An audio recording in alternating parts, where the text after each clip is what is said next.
या गोष्टीला तसा फार अवधी झाला नाही. मागच्या वर्षी जानेवारी महिन्यात घडलेला प्रसंग आहे. त्यावेळी मी कामाला लोणावळ्यामधील एका चिक्कीच्या दुकानात होतो. त्या दिवशी कामावरून सुटल्यावर माझ्या मित्राचा वाढदिवस असल्याने आम्ही टायगर पॉइंटला जाऊन वाढदिवस साजरा केला आणि हॉटेलला जेवायला गेलो. बाकी मित्र तिथलेच होते. मला उशीर होत असल्याने मी तिथून त्यांचा निरोप घेऊन निघालो. लोणावळ्यामधून खोपोलीत येण्यासाठी मी जुन्या रस्त्याने जात आणि येत असे. रात्रीचे 1-1:30 वाजले होते. अमावस्या असूनही धुक्याने अस्पष्ट दिसत होते. जुन्या रोडला तशा रात्रीच्या गाड्या कमी असतात आणि थंडीचे दिवस असल्याने लोणावळ्यात खूप थंडी असते. त्यामुळे कोणी बाहेर कामाशिवाय निघत नाही.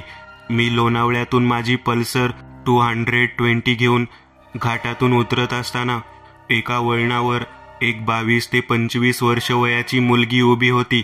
धुका असूनही बाईकच्या उजेडात ती स्पष्ट दिसत होती. ती हात करून मला लिफ्ट मागत होती. तिचे डोळे खूप चमकत होते. मला ते वेगळाच प्रकार वाटलं. म्हणजे घाटात लुटमारी होत असते. त्यामुळे मी गाडी थांबवली नाही आणि तेथून न थांबता पुढे जाऊ लागलो. मला गाडी चालवताना गाडी मागे काहीतरी मागे येत असल्याचे जाणवले. म्हणून मी सहजच आरशात पाहिले तर ती मुलगी माझ्या गाडी मागे धावताना दिसत होती. काळोखातही ती प्रकाशित होत होती. मी जशी गाडी फास्ट केली तशी तीही जोरात धावू लागली. 70, 80, 90च्या स्पीडनेही ती धावत होती. मी घाटात वळणावर गाडी स्लो करावी लागली आणि ती मुलगी तर आता माझ्या बाईकच्या बरोबर धावू लागली. ती माझ्याकडे पाहतच धावत होती. पुढे तर तिने पाहिलेच नाही. मी खूप घाबरलो होतो. हा भुताटकीचा प्रकार आहे हे मी ओळखले होते, कारण ती खूप अंगातून उजेड सोडत होती आणि एवढ्या स्पीडने साधारण मुलगी पुढे न पाहता धावूच शकत नाही. ती मला काहीतरी म्हणत होती, पण गाडी फास्ट असल्याने व हेल्मेट घातल्याने मला काहीच आवाज येत नव्हते. ती इतकी भयानक दिसत होती की मी शब्दात तर सांगूच शकत नाही. माझी तर बिकट अवस्था झाली होती. काय करावे डोकं कामच करत नव्हतं. मी फक्त फास्ट गाडी चालवत होतो. अचानक ती दिसेनाशी झाली. मी आता खोपोलीत पोहोचलो होतो. घरी पोहोचताच मला खूप ताप झाला होता. घरच्यांना झालेली घटना सांगितलं तर तेही घाबरले. मला तर रात्रभर झोपच लागली नाही. तिचा चेहरा डोळ्यासमोर येत होता. त्यानंतर 4 दिवस मी आजारी होतो. मला नंतर समजलं की माझ्यासारखं अनेक जणांना ती मुलगी गाडीसोबत धावताना दिसली आहे आणि ज्याने लिफ्ट दिली वा थांबला की त्याला ती झपाटते. आता मी लोणावळ्याला कामाला जात नाही. इथे खोपोलीतच कामाला आहे. झपाटलेला वाडा. माझ्या शाळेची सहल एकदा कोकणात जायची ठरली होती. तिथे आम्ही 4 दिवस थांबणार होतो. तेव्हा मी फक्त 15 वर्षांचा होतो.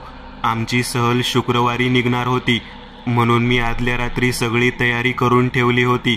उद्या सकाळी आम्ही सर्वजण कोकणात जाणार होतो. या विचाराने मला फार आनंद होत होता. सकाळी 6 वाजता निघायचे होते म्हणून रात्री लवकर झोपावे असे वाटले. परंतु काही केल्या मला झोपच येत नव्हती. कदाचित उत्साहामुळे मला झोप लागत नव्हती, पण काही वेळानंतर मला गाढ झोप लागली. त्या रात्री मला अचानक जाग आली आणि मी उठून बसलो. तेव्हा रात्रीचे 2 वाजले होते. हे मला चटकन कळले, कारण तेव्हा आमच्या घरातल्या मोठ्या घड्याळात 2 ठोके पडत होते.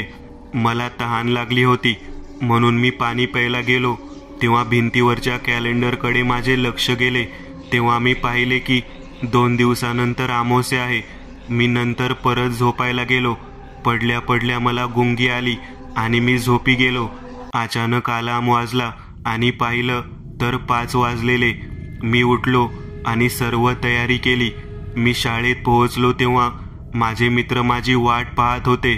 आम्ही बसमध्ये बसलो आणि आमचा प्रवास सुरू झाला. दुपारपर्यंत आम्ही कोल्हापूरला पोहोचलो होतो. आम्ही जेवणासाठी थांबलो तेव्हा त्या ढाब्यावर इतर लोकही जेवत होते. तेव्हा आम्ही सर्वांनी जेवायला बसलो. गप्पा चालू होत्या.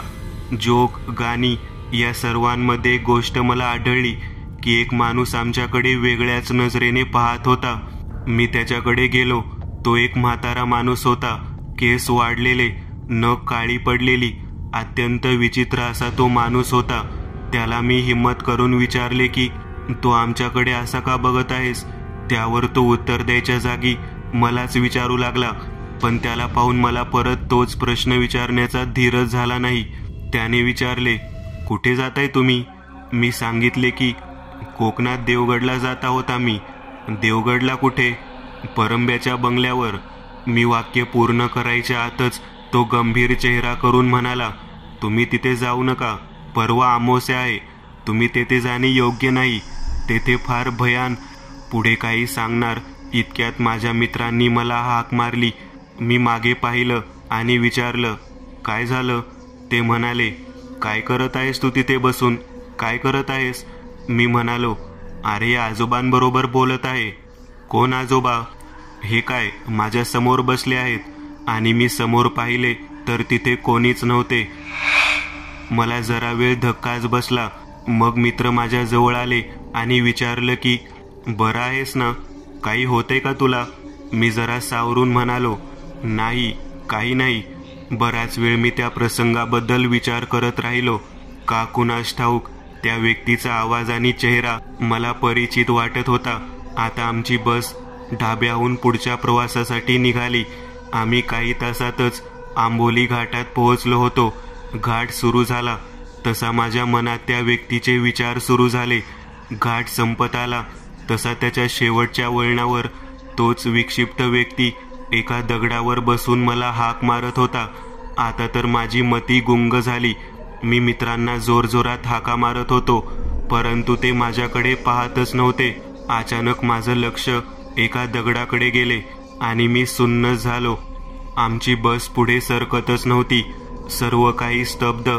आता मला कळले की माझे मित्र मला होकार देत नव्हते. ते थिजल्याप्रमाणे उभे होते.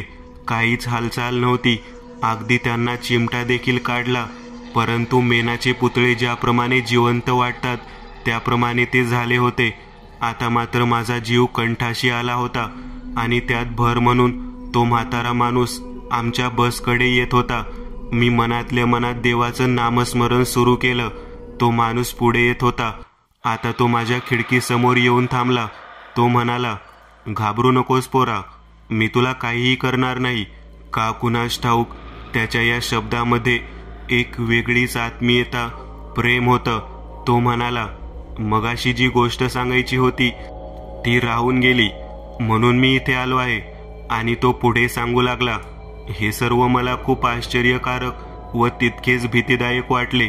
मी हा विचार करत होतो तितक्यात तो व्यक्ती अदृश्य झाला व एक हवेचा झोत माझ्याकडे आला. आणि काय आश्चर्य, बस पुन्हा चालू लागली. माझे मित्र पुन्हा हालचाल करू लागले आणि माझे लक्ष माझ्या हातावरील घड्याळाकडे गेले. आणि अजून एक झटका मला बसला. आमची बस ज्या क्षणी थांबली तेव्हापासून आतापर्यंत एकही क्षण उलटला नव्हता. माझ्या चेहऱ्याचा उडालेला रंग पाहून एका मित्राने मला विचारले, काय रे, बाहेर काय पाहतोय तू केव्हापासून आणि तुझ्या चेहऱ्याचा रंग का उडालाय. मी म्हणालो, तुला काही जाणवलं का. तू फार वेळ स्तब्ध होतास. त्यावर तो मला म्हणाला, काय रे, बरं आहेस ना. मगाशी त्या ढाब्यावर सुद्धा एकटाच बडबडत होतास. मी खाली मान टाकली आणि हळू आवाजात म्हणालो, काही नाही. या दोन प्रसंगानंतर मात्र मला विचार करण्यास भाग पाडले की खरंच भूताचं अस्तित्व या जगात आहे की नाही. आजपर्यंत मी समजायचो की भूत फक्त अंधश्रद्धा आहे. आज जेव्हा माझ्यावर तो प्रसंग ओढावला तेव्हा मी कोणत्याही तत्वाचा विचार केला नाही. फक्त एकच गोष्ट मनात होती, ती म्हणजे स्वतःचा जीव वाचवणे. इतका सखोल विचार मी प्रथमच करत होतो. आज मला जीवनानंतरचे आयुष्य अक्षरशः अनुभवायला मिळाले. हा सर्व विचार सुरू असताना आम्ही केव्हा कोकणात पोहोचलो ते मला कळलेच नाही. आम्ही संध्याकाळच्या 6 वाजता देवगडला पोहोचलो. अत्यंत हिरवागार परिसर, शुद्ध हवा आणि नारळाच्या बागा, हे सर्व दृश्य पाहिल्यानंतर माझ्याबरोबर घडलेल्या घटनांचा विचार व दिवसभराचा थकवा लगेच पळून गेला. आम्ही संध्याकाळी फ्रेश होऊन समुद्रावर गेलो. तिथे थंड हवा आम्हाला जणू बोलावतच होती. मावळता सूर्य आम्हाला सुंदर रात्रीची भेट देऊन जात होता. आम्ही सुमारे 8च्या दरम्यान पारंब्याच्या वाड्यावर पोहोचलो. वाडा तसा जुना होता, तरी त्याची भव्यता थक्क करणारी होती. आम्ही वाड्यात गेलो तेव्हा मला त्या हवेत एक दुःखी भावना जाणवत होती. अचानक माझं मन दुःखी झालं. मला त्या वाड्यात राहावंसं वाटत नव्हतं, म्हणून मी माझ्या मित्रांना ही गोष्ट सांगायला जाणार तितक्यात मला बंगल्याच्या परसात एखादी लहान मुलगी खेळत असल्याचा भास झाला. मी परसात गेलो तर तिथे कोणीच नव्हते. मी मागे फिरणार इतक्यात कोणीतरी माझा हात पकडला. मी घाबरलो आणि धीर करून मागे पाहिले तर एक लहान मुलगी इनमीन 8-9 वर्षांची माझा हात पकडून उभी होती, अगदी गोंडस. तिने मला म्हटले, दादा तू इथे नवीन राहायला आलायस? त्याची मला प्रश्न विचारतानाची निर्भयता आश्चर्यकारक होती.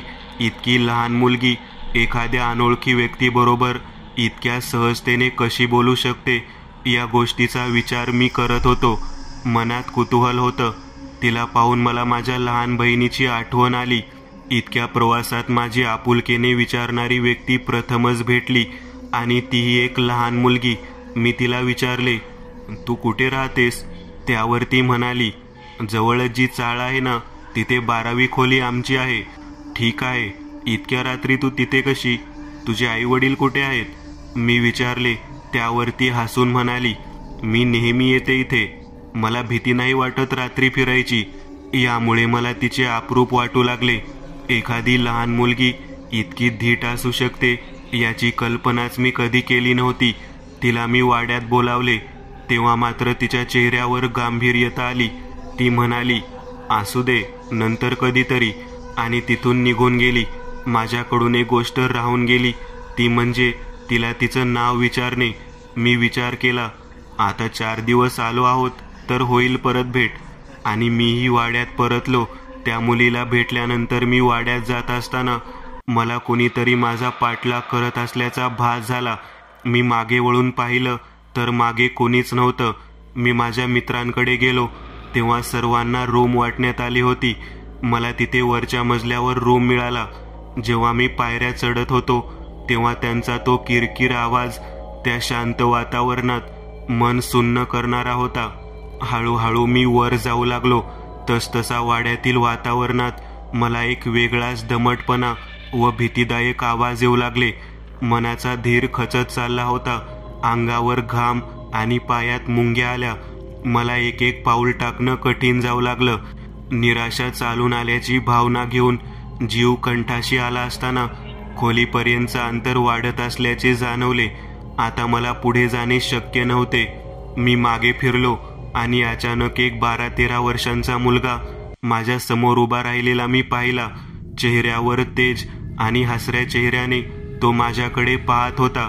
त्याच्या चेहऱ्यावर कोणत्याच प्रकारची भीती नव्हती.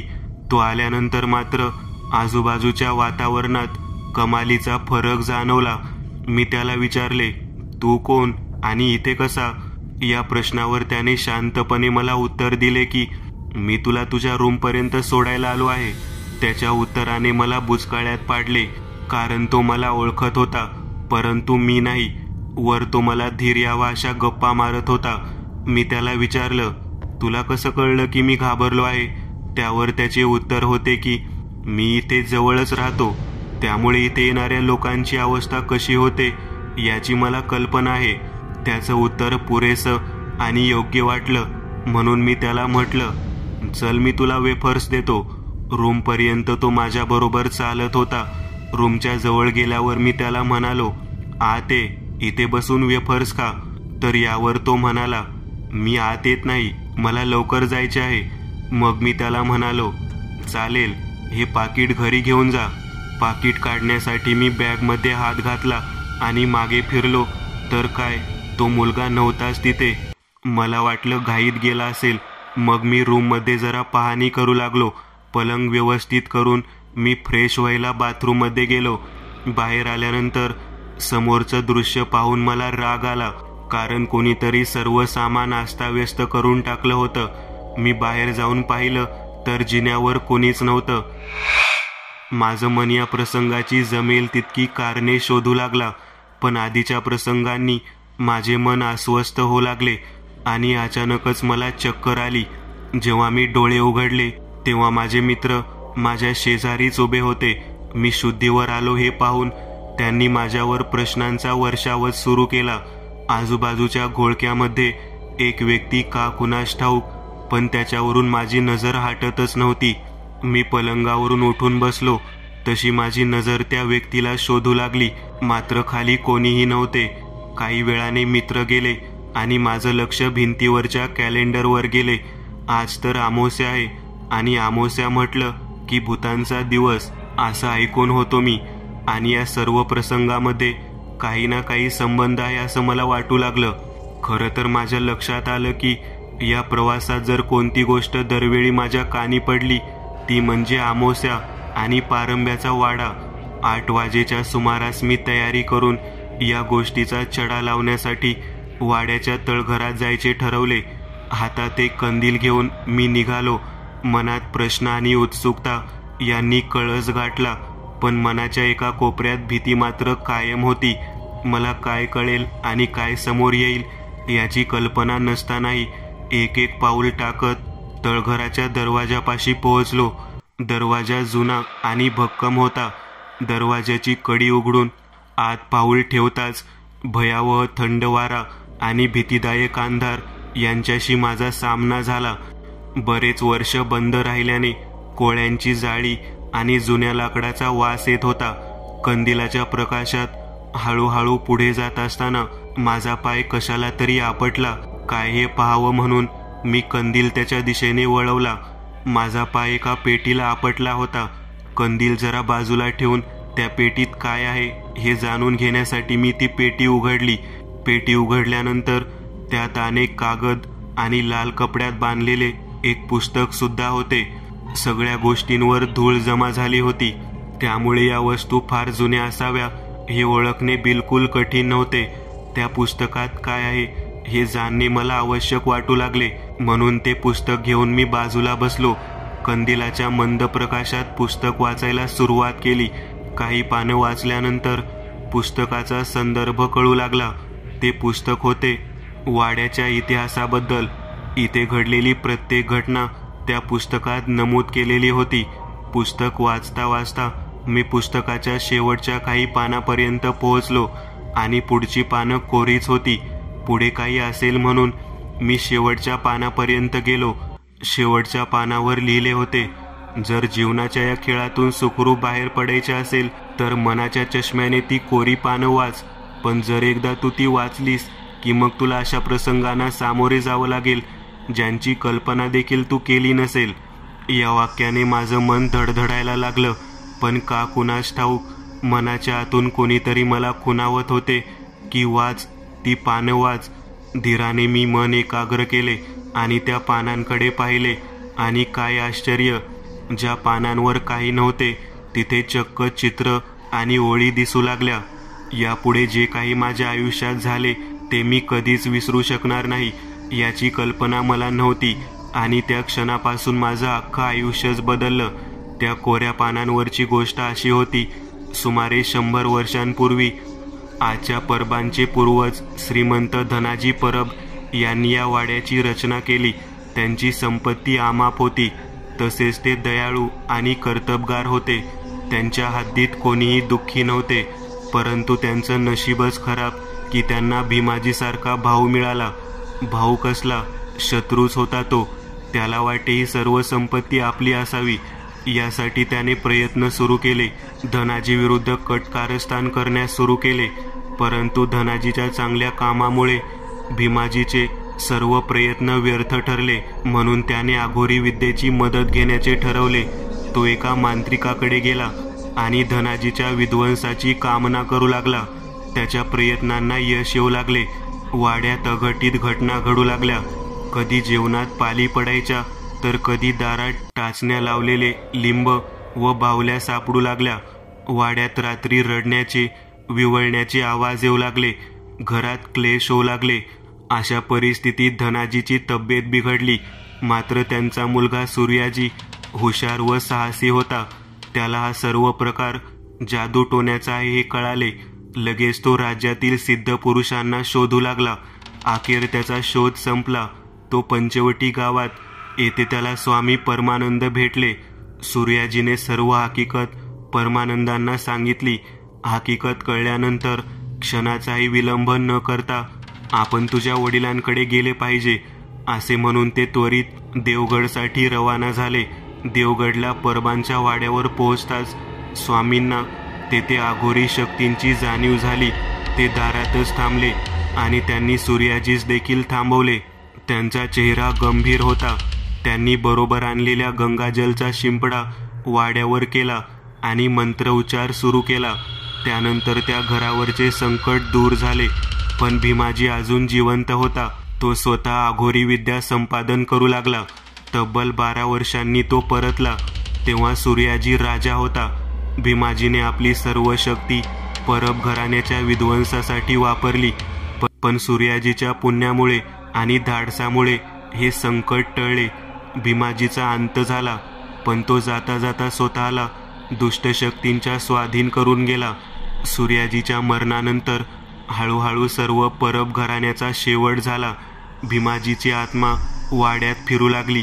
पण सूर्याजीच्या प्रधानांनी परमानंदाच्या मदतीने त्यांनी दिव्य अंगठी तयार केली, या विचाराने की भविष्यात या वाड्याला मुक्त करण्यासाठी नियती कोणाला तरी इथे घेऊन येईल आणि तो हे करून दाखवेल.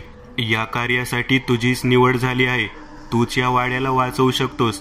असा आवाज माझ्या कानात घुमू लागला. मी पटकन उठलो आणि वाट मिळेल तिथे पळू लागलो. धावता धावता मी वाड्याच्या बाहेर पडलो.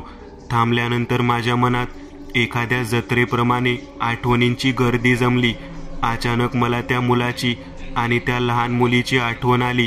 तिने जाता जाता आपण कुठे राहतो हे मला सांगितले होते. या वाड्याविषयी अधिक माहिती मिळवण्यासाठी त्या चाळीकडे मी जाऊ लागलो. त्या चाळीत पोहोचल्यावर मी तिथेच बाकावर बसलेल्या एका आजोबांना 12व्या खोलीविषयी आणि त्या मुलीविषयी विचारलं. तेव्हा त्यांच्या चेहऱ्यावरचे भावच बदलले. ते अशा प्रकारे बोलत होते की त्यांना मी चेष्टेने विचारत आहे. ते हसतच मला म्हणाले, किद्याक माझी मस्करी करतय, तुका दुसरो धंदो मिळाक नाही. मी त्यांना याचं कारण विचारलं तर ते म्हणाले, या चाळीत 12वी खोलीच नाही. यानंतर मात्र मी चक्रावून गेलो. हा विचार करतच मी वाड्यावर परतत होतो की अचानक ती दोन्ही मुलं माझ्या समोर उभी असलेली मला दिसली आणि माझ्या हृदयाचा ठोका चुकला. त्या मुलाच्या हातात मशाल होती. शरीर गोठल्याचा अनुभव आला. हातपाय हालतच नव्हते. ती मुले माझ्याकडे आली आणि मला आपल्याबरोबर एका डोंगरातल्या गुहेत घेऊन गेले. तिथे गेल्यानंतर त्या मुलाने मशाल पेटवली. ती मशाल त्या गुहेच्या भिंतीकडे वळवली आणि त्या भिंतीवर काहीतरी कोरल्याचे मला दिसले. त्या मुलाने मला सांगितले की उद्या अमावास्या आहे. 100 वर्षांपूर्वी ह्याच दिवशी भीमाजीने काळी विद्या संपादन केली होती. कारण हा दिवस 100 वर्षात एकदाच येतो आणि या दिवशी काळी जादू फार शक्तिशाली बनते. मी आश्चर्याने विचारलं, तुला कसं काय एवढं माहीत आहे? त्यावर तो हसला आणि म्हणाला, मी या वाड्याचा राजकुमार सूर्याजी परब आणि माझी धाकटी बहीण. अचानक ते आपल्या मूळ रूपात आले आणि मला म्हणाले, मी अस्तित्वात असेपर्यंत या अंगठीचे जतन केले आणि माझी जबाबदारी होती.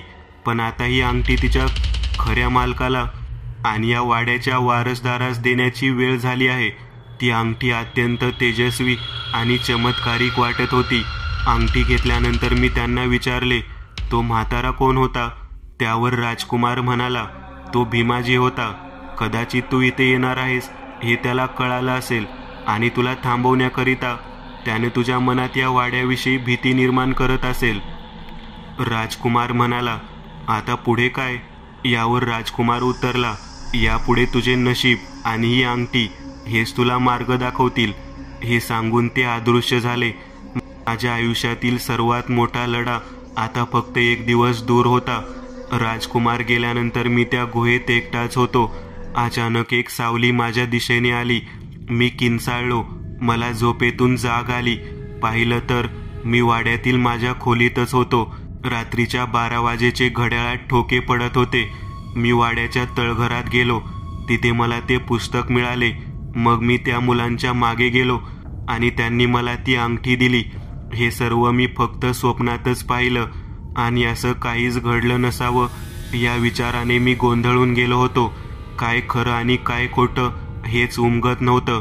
याचा अर्थ मगाशी मी जे चक्कर येऊन पडलो ते आता उठत आहे. अरे देवा, अशाने मला वेड लागेल. मी उठून खोलीच्या बाहेर गेलो. पाहिलं तर सर्व झोपी गेले होते. घशाला कोरड पडली म्हणून मी पाणी पिण्यासाठी परत खोलीत गेलो. पलंगावर बसून पाणी पित असताना मला जाणवलं की माझ्या खिशात काहीतरी आहे. म्हणून मी खिशात हात घातला आणि मला पुढचा धक्का बसला.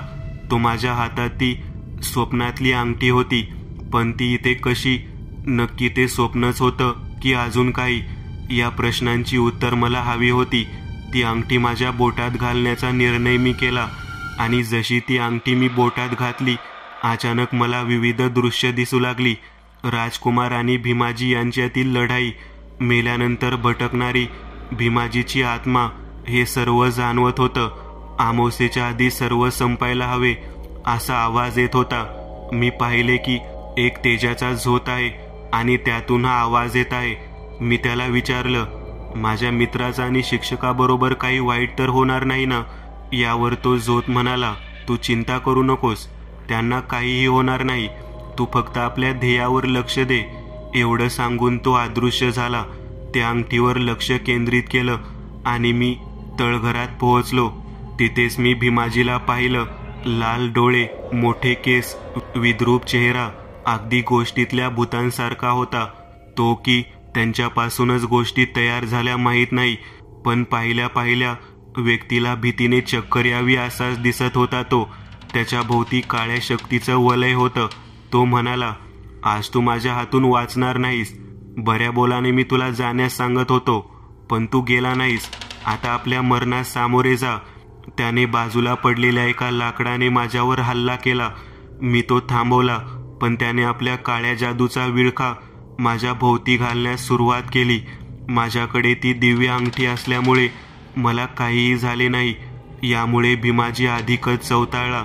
तो आपली सर्व ताकद पणाला लावून हल्ले करत होता. माझ्या मनात माझ्या मित्रांचा विचार आला आणि माझे लक्ष विचलित झाले. याच संधीचा फायदा त्याने घेतला.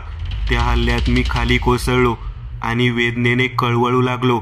भीमाजी मोठ्याने हसत होता. त्याला स्वतःच्या शक्तीवर फारच गर्व होता.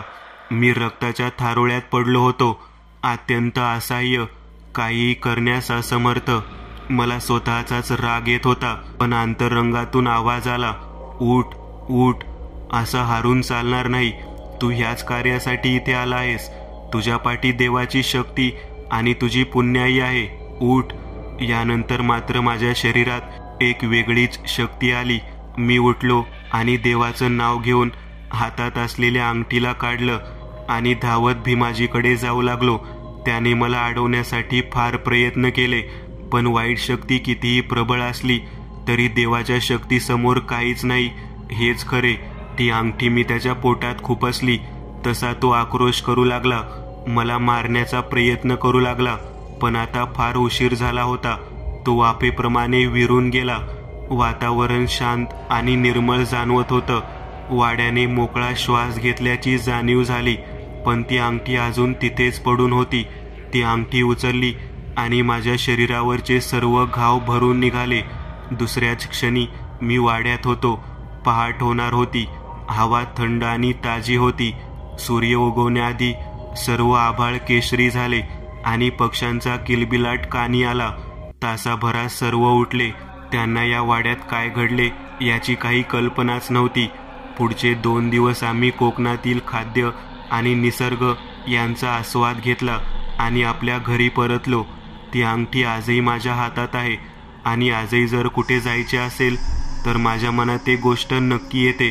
ती म्हणजे परत आपल्याला अजून कोणता वाडा मिळणार नाही ना, की माझं नशीब मला अजून कुठेतरी घेऊन जाईल. काहीही घडेल, पण त्या प्रवासात मला कधी न विसरता येणारा अनुभव आला आणि माझा देवावरचा विश्वास अजूनच वाढला. तेव्हा आपण कुठेही असलो तरी देवावर विश्वास असल्यास आपण सुखरूप परततो.